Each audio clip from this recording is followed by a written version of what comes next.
There was a time post 2010 जहाँ जब हमारी बॉलिंग स्पिन से जानी जाती थी। अपार्ट फ्रॉम हमारे जो फास्ट बॉलर हुआ करते थे, बट हमारी स्ट्रेंथ एक टाइम पे स्पिन कंसिडर किया जाती थी।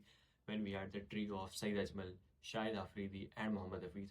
एंड उसके बाद से in the recent year, last 5 साल की आप बात कर लें, we Pakistan cricket team has not been the team जो कि स्पिन से जानी जाए।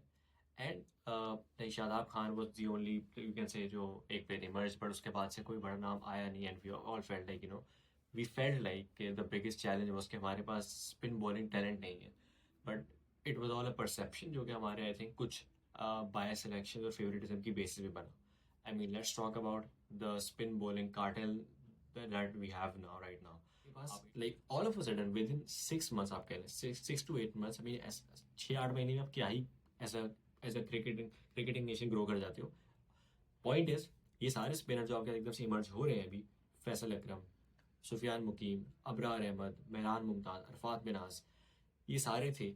इनको बस कभी मौका नहीं दिया गया। आई mean I am not talking about specifically these players, the point is introducing newer lot into the teams.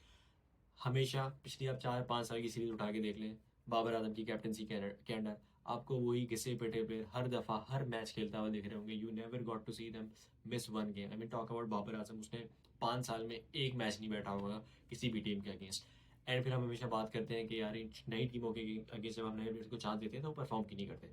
This this series win against Zimbabwe, I hope it's the start of something new. मतलब I mean मैं जीतना कोई बड़ी बात नहीं है, but again हम with all the big names इससे पहले जीत रहे थे जिम्बाब्वे से, बट अगेन वही मार्जिनली बेरली जीत रहे थे।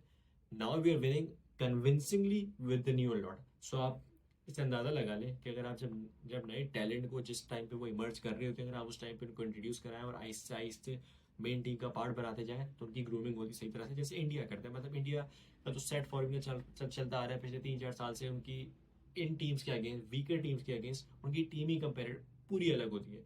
We did this once finally and it worked in our favour. मतलब आप फंडा अब यही होता था, हर सीरीज आफ्टर सीरीज आपको शादाब नवाज। एंड इसमें तो कोई डाउट नहीं है कि लास्ट 3 साल में शादाब और नवाज की कोई परफॉर्मेंसेज नहीं थी। एंड बट अगेन वही आपका कैप्टन, डरपोक का वर्ड यूज कर लें, आप कावर्ड का वर्ड यूज कर लें, वो कभी उस माइंडसेट से निकलना ही नहीं चाहते थे एंड उसी में लगे रहते थे। एंड मतलब मुझे से खुशी हो रही बोलते हुए भी, but why I also want to remind that कि now we have got dozens of spinners now. हमारे पास वैरायटी पड़ी हुई है, these are not quality bowlers. Yes, उनको भी बहुत कुछ प्रूव करना है, बट अगेन पॉइंट इज कि एटलीस्ट उनको छोटी टीम्स के अगेंस्ट मौका दिया जा रहा है and they are shining. I mean I talk about, I mean Sufiyan Mukeem ने जो भी 5 विकेटें ली है, turns out to be the best figures in T20 Is for Pakistan. I mean आपके पास दो चाइनामैन ऑप्शन है in Faisal Akram and Sufiyan Mukeem. Then आपके पास you got sharp left arm spinners, 2 of them, आपके अरफात मिनाज एंड मेहरान मुमताज। फिर आपके पास Abrar Ahmed, is been there, जो आपका मिस्ट्री स्पिनर है। उसके अलावा आपके पास जो आपके दो क्लासिक ओल्ड इज गोल्ड है, हमारे हमारे Sajid Khan and Oman Ali. So I mean मेरे सिर्फ कहने का मकसद है कि all of a sudden you got so many spinners now. और कुछ टाइम पहले तक एक परसेप्शन कुछ लोगों की वजह से बना हुआ था कि हमारे पास स्पिनर ही नहीं। हमारा बिगेस्ट चैलेंज लग रहा था हमारी टेस्ट मैच की spin bowling. Why again it all comes down to that person, that leadership जो उस वक्त जो एक डरपोक अप्रोच लेकर चलती थी। ना पिचेस उस तरह की बनाई गई, ना जो हमारे क्वालिटी स्पिनर्स में पोटेंशियल था, ना उनको कभी यूटिलाइज किया गया सही से। एंड ना ऑल ऑफ अ सडन हमारे पास इतने सारे बॉलर्स हैं, हमारी spin department look sorted in test and both in limited overs cricket. मतलब I mean not just hyping up these young players based on 1 or 2 performances, but talk about Sufyan Mukim, Australia के against T20s में दोनों तीनों matches खेले, he looked very good.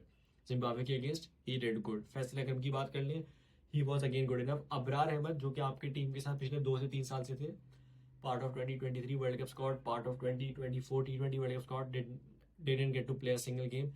Finally उसको मौके मिल रहे हैं, उसका कॉन्फिडेंस गेन हो रहा है and he starting to shine.